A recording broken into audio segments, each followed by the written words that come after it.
Segundo Reis, capítulo 13, a partir do versículo 14. Ora, Eliseu estava sofrendo da doença de que morreu. Jeoás, rei de Israel, desceu a vê-lo e chorou sobre ele e disse: meu pai, carros de Israel e seus cavaleiros. Disse-lhe Eliseu: toma um arco e flechas. E ele tomou um arco e flechas. Então disse Eliseu ao rei de Israel: põe a mão sobre o arco. Pegando ele o arco, Eliseu pôs as suas mãos sobre as mãos do rei e disse: abre a janela para o oriente. E ele a abriu. Disse mais Eliseu: atira. E ele atirou. Prosseguiu Eliseu: a flecha do livramento do Senhor é a flecha do livramento contra os Sírios. Tu ferirás os Sírios em Afeque até os consumir. Diz mais: toma as flechas. E o rei as tomou. Então disse ao rei de Israel: fere a terra. E ele a feriu 3 vezes e cessou. O homem de Deus se indignou muito contra ele e disse: 5 ou 6 vezes deverias tê-la ferido, então terias derrotado os sírios até os consumir. Mas agora só 3 vezes ferirás os sírios. Morreu Eliseu e os sepultaram. Ora, as tropas dos moabitas invadiram a terra à entrada do ano. Enquanto alguns enterravam um homem, de súbito viram um bando de invasores e lançaram o homem na sepultura de Eliseu. Quando o cadáver tocou os ossos de Eliseu, o homem reviveu e se levantou sobre os seus pés. Hazael, rei da Síria, oprimiu a Israel todos os dias de Jeoacás.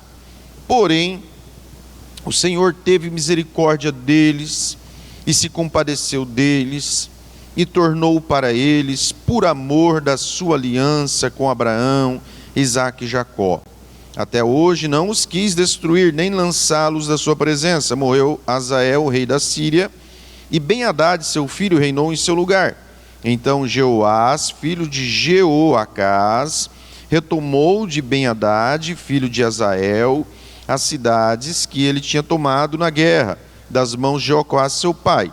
3 vezes Jeoás o derrotou e recuperou as cidades de Israel. Amém. Irmãos, nessa época o reino de Israel estava dividido, reino norte e reino sul. Essa história se refere ao reino norte. Sem entrar em detalhes, mas atentando para esse texto que eu li, para este período, porque a palavra fala que o juízo de Deus ainda não havia sido derramado sobre este reino. E neste período, Deus teve misericórdia deste povo, que era o povo dele, mas estava sendo falho. Deus teve misericórdia por amor à sua aliança com Abraão, Isaque e Jacó. Então era um tempo de misericórdia, não era um tempo de ira, não era um tempo de ira de Deus sobre este povo, era um tempo de misericórdia. Se você ler antes ainda, nesses versículos, a palavra do Senhor, ela fala que o rei da Síria, está lá em 2 Reis 13, versículo 7, nada havia ficado do exército de Jeoacás, senão 50 cavaleiros, 10 carros e 10.000 homens de infantaria, pois o rei da Síria os tinha destruído e os tinha feito como o pó, trilhando-os. 50 cavaleiros, 10 carros e 10.000 homens de infantaria. Então, este reino aqui, apesar de que no futuro o juízo de Deus viria sobre este reino, mas neste tempo Deus queria usar de misericórdia. Então, quem era o rei de Israel? Jeoacás. e da Síria Azael. Azael oprimiu tanto o rei Jeoacás, que era o rei do povo de Deus, o rei de Israel, que reduziu a 50 cavaleiros, 10 carros, 10.000 homens de infantaria. Um exército muito pequeno, apenas um pouquinho de força militar. Morreram os dois reis, o rei de Israel, Jeoacás, morreu, Azael, o rei da Síria, morreu, e os seus filhos herdaram o trono, pela Síria, Ben-Hadad, e Israel, Jeoás, ou Joás. Algumas versões falam outro nome. Eles herdaram. Jeoás, então, de Israel, herdou um reino do seu pai, com uma força militar de 10.000 homens de infantaria, 50 cavaleiros, 10 carros de guerra. E ele herdou também um histórico de opressão, porque o outro rei havia oprimido o pai dele durante muito tempo, uma opressão dura. E ele herdou isso daqui. Agora, Jeoás herdou um reino com um pequeno exército e um histórico de opressão que o povo dele sofria. Eu te pergunto, se o que ele herdou, o que ele recebeu, o que veio até as mãos dele, foi coisa boa ou foi coisa ruim? Márcio, abaixa um pouquinho o climatizador, só um pouquinho, até o 35 ali, 33. Jeoás, rei de Israel, herdou um reino, 10.000 soldados de infantaria, 50 cavaleiros, 10 carros de guerra. E um histórico de opressão. Eu te pergunto, se ele herdou uma bucha de canhão, se ele herdou uma bomba, se ele herdou um BO, como nós costumamos falar, ele herdou uma empresa falida do pai, ou ele herdou uma coisa boa? Qual que é o seu parecer? Qual que é o seu parecer? E nós? O que é que nós recebemos na nossa vida para nós?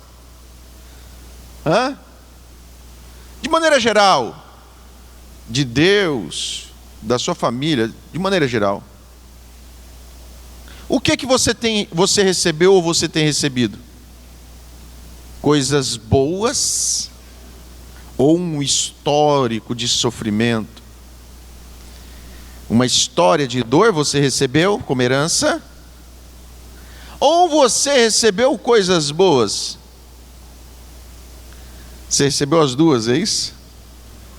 Você recebeu coisas boas e você também tem um histórico, então, recebeu coisas que não são tão boas. Mas esses dois pontos, qual que você vai dar mais atenção? Você vai dar mais atenção, você vai focar naquele histórico de coisas erradas?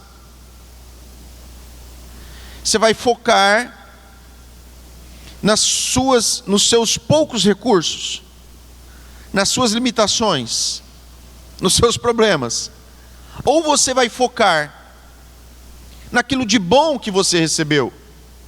Porque apesar de tudo, ele recebeu um trono, ele recebeu um reino, com uma tropa pequena, mas pode recrutar mais pessoas, pode formar mais soldados. Qual que é o nosso foco? Qual que é o nosso foco? Quando nós queremos chutar, quando nós queremos jogar tudo fora, quando nós procuramos sempre uma desculpa para isso. Nós vamos procurar uma desculpa para que essa desculpa engane a nossa mente e engane as pessoas que estão ao nosso redor. Nós procuramos às vezes uma desculpa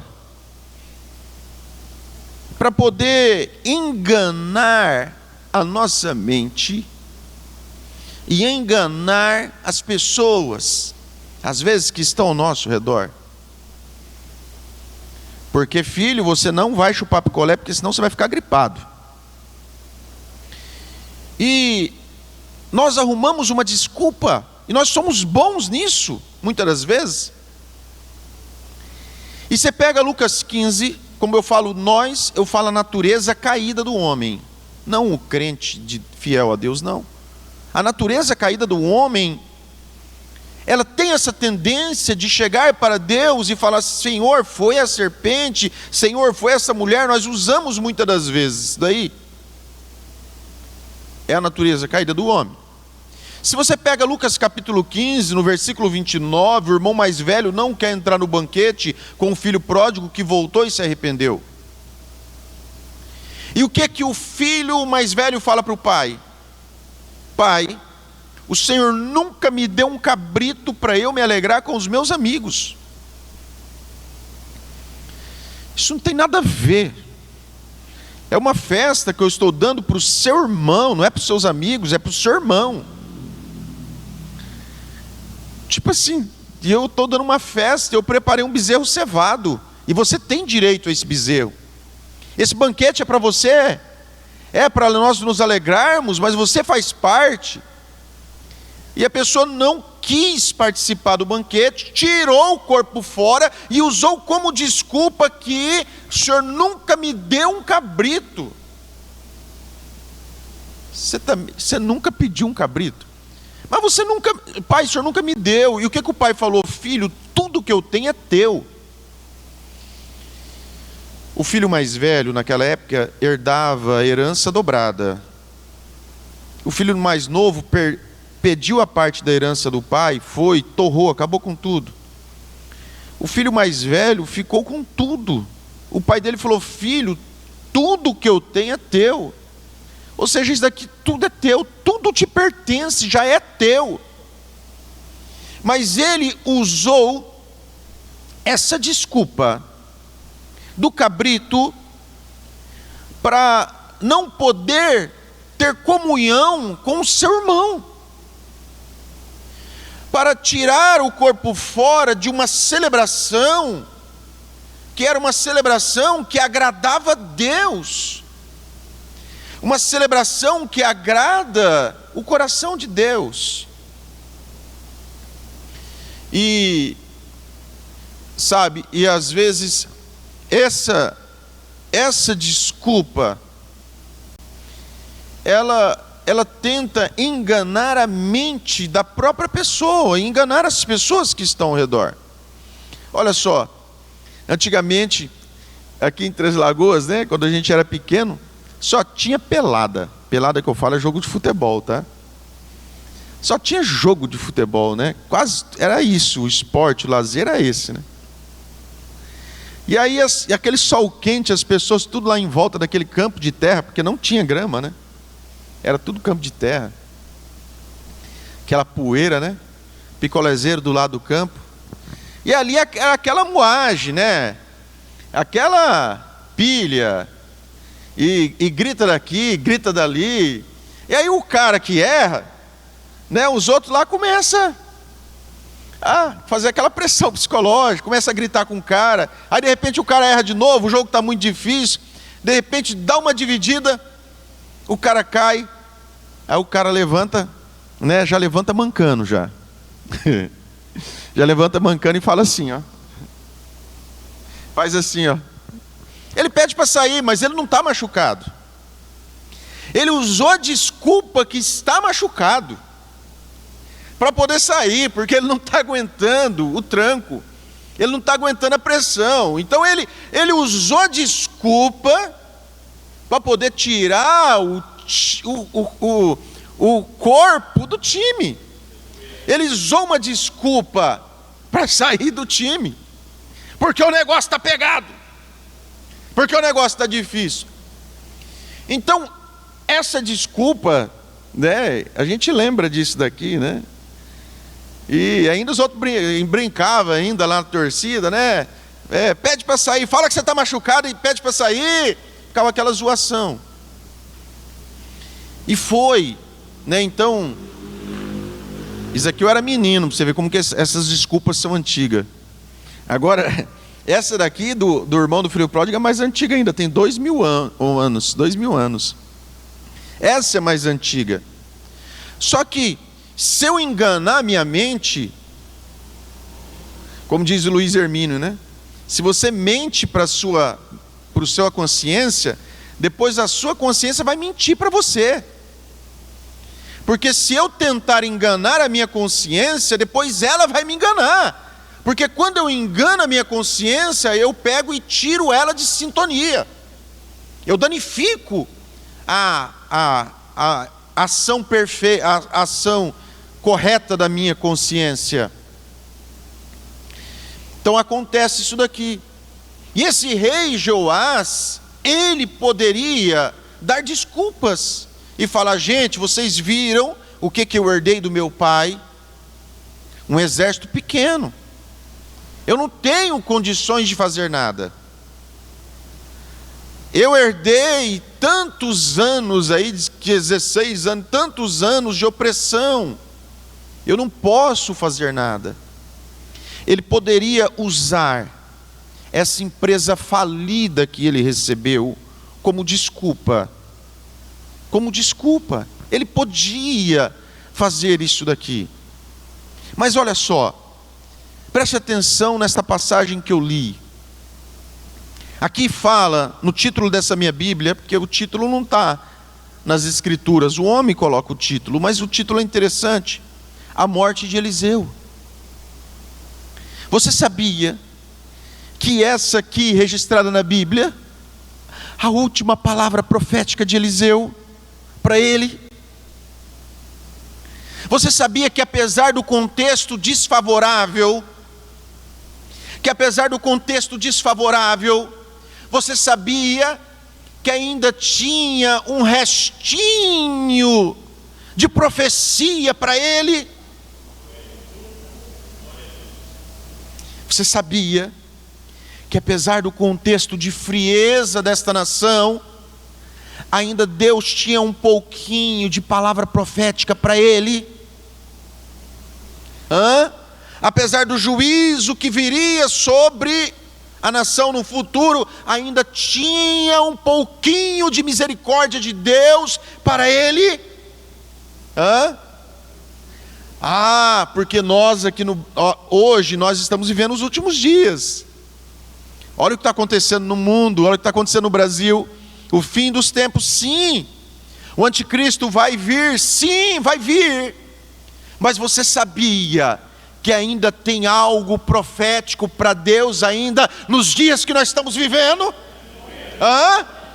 Você sabia que a misericórdia de Deus conosco é tão grande? Pastor, mas o senhor não falou que é pequena? Sim, a pequena misericórdia de Deus para nós é grande.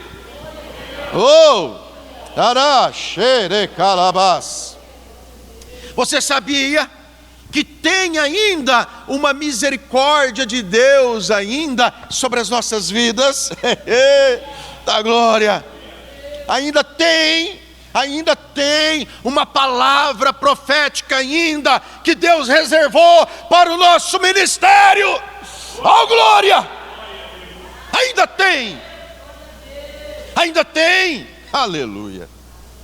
Mas eu e você também poderíamos usar as desculpas dos nossos dias, porque lá era a desculpa do cabrito, e nós poderíamos ter as nossas desculpas.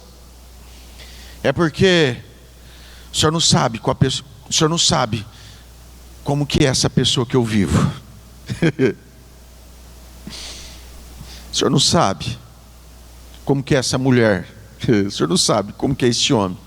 E nós temos também as nossas desculpas, porque a nossa não é do cabrito, mas é outra parecida também, às vezes, é outra. né? O enredo, a história é a mesma, só está mudando os personagens. Um é o cabrito, outro é o jumento, outro é a égua, outro é o potro, e assim vai.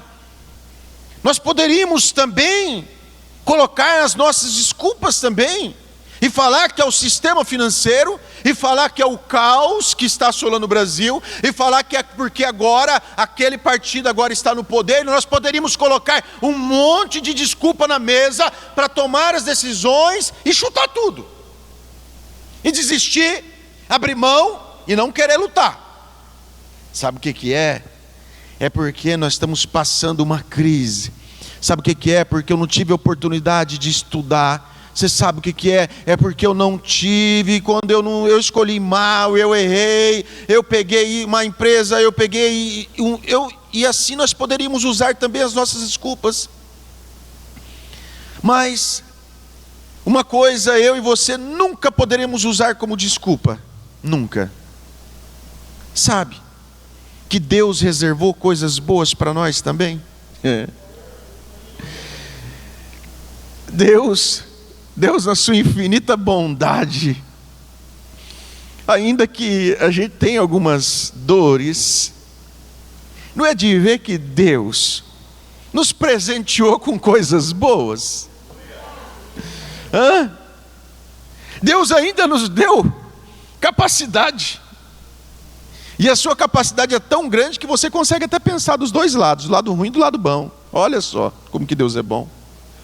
Deus nos deu coisas boas e nos deu capacidade de discernimento. Deus abriu os nossos olhos, o nosso entendimento, para que nós viemos focar nas coisas que Ele nos deu. Deus te deu talento? Olha a voz que Deus te deu. Você está reclamando? Olha a voz que Deus te deu. Irmãos, eu canto só no banheiro, e às vezes ainda. Irmãos, olha a capacidade, a capacitação que o Senhor nos concedeu. E ainda, apesar de tudo que está acontecendo no mundo, pela misericórdia, Deus é tão gracioso, é tão misericordioso, que a gente vem no culto e nós sentimos a presença dEle. Aleluia! O culto não é frio, não. Não é frio. Não é de ver que a gente vem na igreja e Deus abre a porta da palavra e fala com a gente. Aleluia. Glória a Deus. E não é de ver que na hora que o negócio está descambando, de repente, ó a luz ali, ó a porta, olha ali o escape, olha o livramento, olha o socorro, olha a bênção, olha ali o que Deus deu. Aleluia. Glória a Deus. Aleluia. E quando tudo diz que não, de repente, não é de ver que uma oportunidade aparece na tua frente, uma porta abre para você. Aleluia, glória a Deus. E Deus está falando: olha, está vendo? Eu sou Deus na tua vida. Aleluia. Irmãos, os nossos dias não são bons. E se você vai conversar com as pessoas mais antigas, elas começam a falar que naquela época delas era melhor. E aí, os nossos dias não são bons. Mas não é de ver que Deus é tão maravilhoso, que Deus nos proporcionou nós vivermos uma graça maravilhosa na presença dEle, apesar de tudo. Aleluia. E você liga a televisão antes do culto e o negócio é só noticiário pipocando. Você vem para a igreja, você sente a presença dEle, Ele fala com você. Aleluia. Você o adora, e você sai daqui com a certeza: Deus está no controle de tudo. Ele está no controle de tudo. E quando você diz que tudo está acabado, tudo está perdido, Deus toma a boca de um profeta e fala para você: filho, eu te amo. Aleluia. Aleluia. Glória a Deus. E Deus te levanta, Deus te acende, Deus te enche da presença dEle. Aleluia, glória a Deus. Como é bom rejeitar as desculpas que o inimigo nos dá. O inimigo nos prepara argumentos prontinhos. O inimigo fala assim: olha, você quer tirar o corpo fora? Eu vou te dar um argumento. E o inimigo dá introdução, desenvolvimento, conclusão, aplicação ilustração. O inimigo monta um argumento prontinho que fala: olha, esse daqui não vai funcionar. Mas como é bom quando o inimigo dá isso, a gente rasga esse argumento do inimigo, que seria uma nota 99 no Enem. Olha, você rasga aquilo ali, aleluia. Você abre mão daquilo que o inimigo está querendo te propor, e aí você vai viver o que Deus tem para você. Esse rei Jeoás, esse rei, ele conseguiu, ele foi atrás do profeta.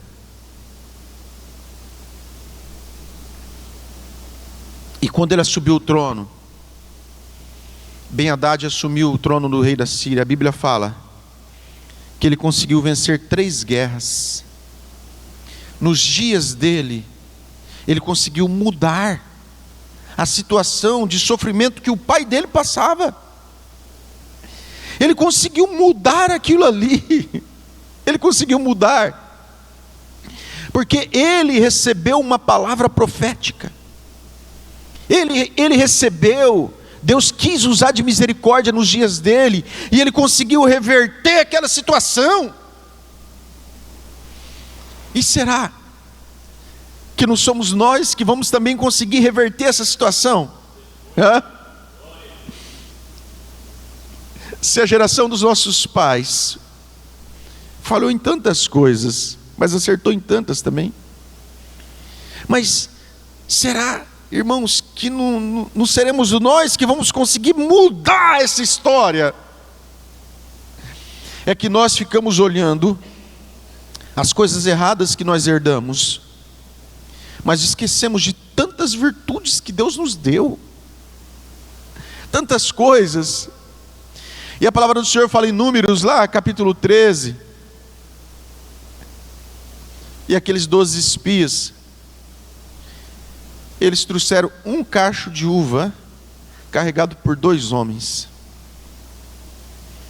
Irmãos, por 2 homens. Agora pensa comigo, não no contexto de hoje, que você vai no supermercado e tem uva lá, baratinho, 20, 30 reais o quilo. Aquela uva, você vê uva no supermercado, mas eles não. Eles vinham de um deserto. Eles não viam uva na vida deles, estavam num deserto, eles vinham do deserto há mais de ano. E de repente eles viram uma uva, porque hoje a gente vai no mercado, tem um suco, tem uma coca. Eles não. Eles viram uma uva que dava para fazer tantas coisas. Dá para fazer um suco saboroso, tantas coisas. Naquela época, né? Trouxeram os figos, romã. E eles viram frutos que eles não viam na vida dele, eles não viam. Talvez muitos deles ali nunca viram aquilo ali, nunca viram aquilo. E o que Deus estava querendo mostrar para eles? Tudo que eu falei é verdade. Toda promessa que eu te fiz é verdade. Deus estava querendo dizer para aquele povo: vocês estão vendo isso daqui? Eu não falei para vocês que manava leite e mel. Eu não falei que vocês comeriam o melhor da terra, levando para aquele dia. Eu não falei que eu daria isso para vocês. Eu estou mostrando isso daqui. E eles puderam ver com os olhos dele algo que Deus tinha dado para eles. Ou seja, isso daqui, tudinho, é o que eu tenho reservado para vocês. Você sabia? Deus às vezes traz até você, ou te leva até lugares, e você vê algo que você nunca viu na vida. E Deus, Ele vai te mostrar isso daí. Você vai se deparar com coisas que você nunca viu, você nunca tocou.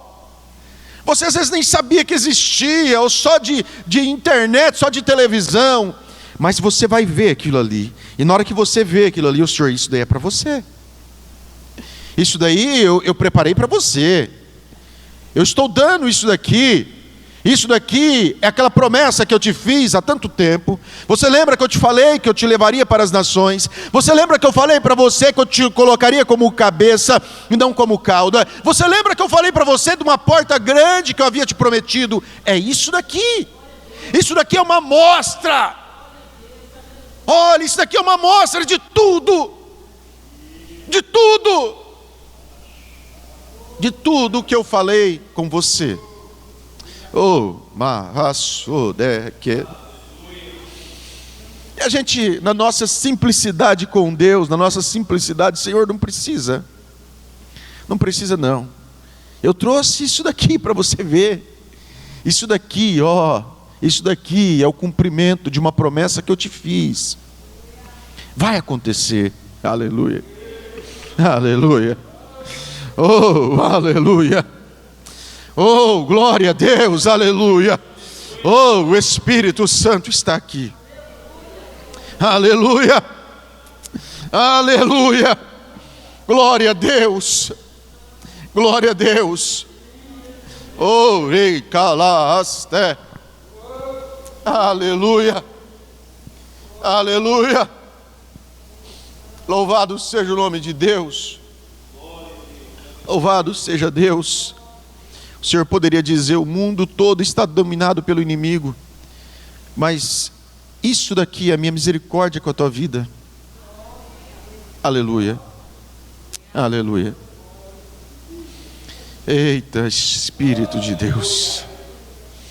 Aleluia. Eu não sei por que Deus te ama tanto assim. Você sabia que Deus reservou uma porção da tua graça para você? Sabia disso? Você não sabia porque você ainda consegue conquistar as coisas. É porque Ele te presenteou com uma porção da graça. Tem graça que é derramada para todo mundo, mas tem graça que é especial para um povo, para uma pessoa, para um grupo. E o Senhor, Ele pega na tua infinita misericórdia, Ele separa ali uma porçãozinha da graça dEle e fala: isso daqui é para você. Aleluia. Oh, aleluia. Oh, aleluia. Oh, glória a Deus. E com essa porçãozinha desta graça já é suficiente para você vencer uma multidão, para você vencer um batalhão, para você triunfar em todas as suas dificuldades. Aleluia. Aleluia. Oh, foi o que Deus fez com este povo. Todo mundo dominado pelo poder das trevas. O Senhor falou: não, isso daqui é para vocês. Aleluia. Oh, aleluia. Glória a Deus. Louvado seja o nome do Senhor. Aleluia. Aleluia. Mas não escuta aqueles covardes, não escuta não.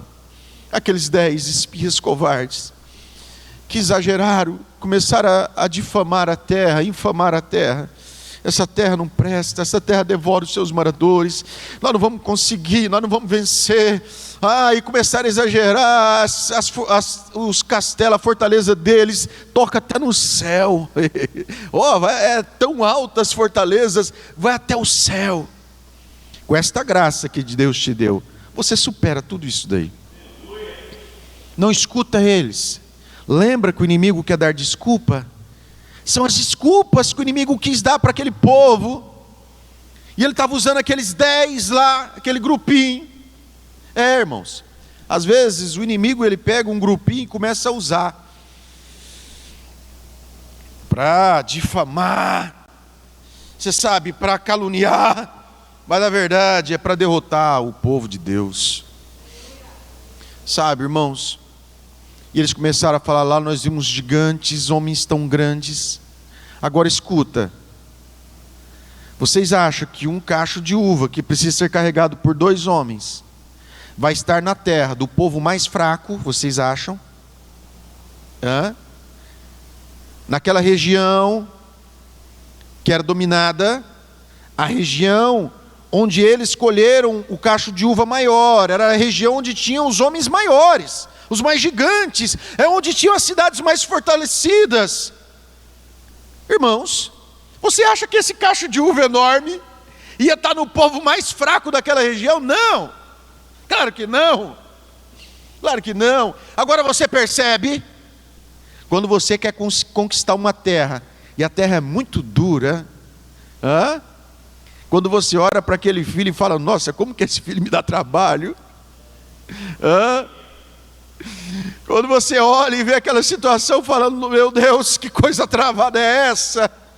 Irmãos, o que é isso daí? Você não está vendo que isso daí é porque essa terra é boa? Você não está vendo, irmão, se o negócio é tão duro assim, se é tão grande, se o negócio é tão difícil, as coisas estão tão difíceis hoje. Você não está vendo que é nesse lugar, nesse período, nesse tempo, onde você vai pegar esse cacho de uva para você? Aleluia, aleluia. E eles falaram, olha, os amalequitas estão lá, os heteus estão lá, os amorreus, os heveus. Eles começaram a falar, uns estão no litoral, outros estão na cidade montanhosa, outros estão na planície, outros estão lá, os gigantes mesmo estão no melhor lugar da terra, os gigantes estão lá. Eles estão, sabe o que aqueles covardes estão dizendo? Não tem espaço para nós lá, lá não tem lugar para nós. Você sabia que o inimigo já usou muitas vezes isso contra você? Você sabia que o inimigo já usou muitas vezes isso contra você? E o inimigo falou, isso daí não é para você não. Isso daí não é para você, isso é grande demais. Sabe o que é? É que eu quero ir lá para o litoral. Você não está vendo que lá no litoral tem aqueles inimigos já? Ô Senhor, eu quero ir para a montanha então. O clima é tão bom lá, a gente passa tanto calor entre Lagoas. Deixa eu ir para a montanha. Não, na montanha lá está dominando aqueles inimigos. Não, então deixa eu ir para esse lugar de cultura. Olha que coisa boa. Você não está vendo que aí são gigantes? Você percebeu?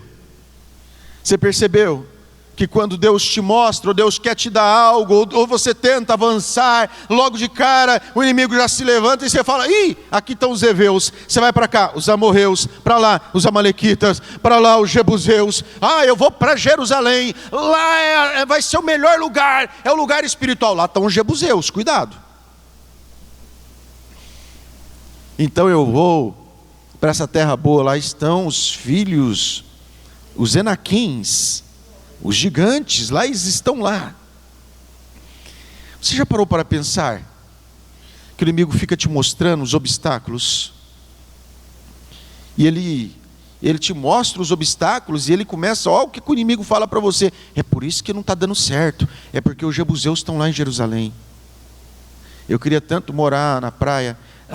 Não está dando lá, você não vai conseguir ir para lá, porque lá tem aqueles habitantes lá, e eles são bravos. Então eu quero ir lá para aquele litoral, lá naquele pedacinho do litoral. Não, lá estão os filisteus, não vai para lá não. E tudo que os seus olhos, que Deus te mostra, e você quer ir, o inimigo mostra algum obstáculo, algum problema. Mas irmãos, e esta graça que Deus te deu? Não é para superar tudo isso? Ele não nos deu poder para vencermos tudo isso? Ele não nos deu condições, mas é que ninguém consegue. Vocês esqueceram que nesse tempo e nesses dias maus, o Senhor preservou para nós ainda, vivemos um período profético ainda. Olha aí, Joás, você é o último, Eliseu. A última palavra profética de Eliseu lançada foi para você. Aleluia. Fala, Senhor, eu vou viver então essa profecia. Você vai viver essa profecia, que você viverá sim essa profecia que Deus deu a você. Amém? Vamos rasgar as desculpas do maligno, vamos? Hã? Vamos rasgar. Vamos parar de pensar nesse cabritinho ou nessa cabritinha e vamos focar naquilo que Deus tem para nós. Irmãos, coisas grandes Deus tem. Grandes testemunhos surgiram por superação de grandes obstáculos. E Abacuque termina o seu livro cantando. Abacuque profetizou sobre dias maus, sobre o mundo, mas ainda ele terminou o seu livro com uma canção. E ele fala ainda que Deus faz os pés como os de corças para andarem em lugares altos. Deus fez isso com Davi. Fez os pés deles como os das corças. Corça é aquele animal que sobe correndo aquela montanha. Então Abacuque termina o livro assim: que o Senhor faz os nossos pés como os das corças, para que nós venhamos andar em lugares altos, no sentido de que vencer toda a montanha e chegar lá no topo. Esse é o sentido da palavra. Amado Deus, soberano Pai, Pai, às vezes, Pai, essa pessoa já estava pronta para desistir de tudo, e ela já tinha até a sua desculpa, o seu argumento. Mas Espírito Santo, a tua palavra nos alcançou nesta manhã, e como a palavra do Senhor fala que as tuas misericórdias, elas são novas a cada manhã. Nesta manhã o Senhor renovou a tua misericórdia, Pai, conosco. E hoje nós contemplamos, Pai, mais um pouco da tua bondade. Como o Senhor é bom. Apesar de tudo, o Senhor não nos deixou, meu Pai, ao léu. O Senhor não nos abandonou, apesar de tudo. Apesar de tudo, ainda o Senhor nos deu condições de nós sobressairmos, apesar de todas as nossas limitações. E queremos pedir, meu Pai, perdão, porque às vezes nós murmuramos, às vezes nós reclamamos, Pai, mas é porque nós somos pequenos. O Senhor nos perdoe, Senhor, porque o Senhor é gracioso, o Senhor é perdoador. Espírito Santo nos ajuda, Pai.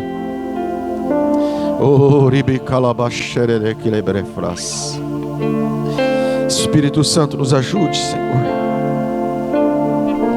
Como este rei recebeu um pequeno exército, mas ele conseguiu 3 vitórias tremendas, Pai, com um exército tão pequeno, porque ele tinha uma palavra do Senhor, meu Pai, que ele venceria. Pai, nos ajuda a vencer, Pai, com este pequeno número, Senhor. Nos ajuda a vencer, meu Pai, ainda que as estatísticas não são favoráveis, Pai. Mas as estatísticas, se elas não são favoráveis a nós, se os números não são favoráveis a nós, Pai, mas nós temos uma palavra do Senhor para nós. Nós temos, Pai, uma promessa, Senhor, sobre as nossas vidas, Pai. Oh Espírito Santo de Deus, Deus, nós somos teus filhos.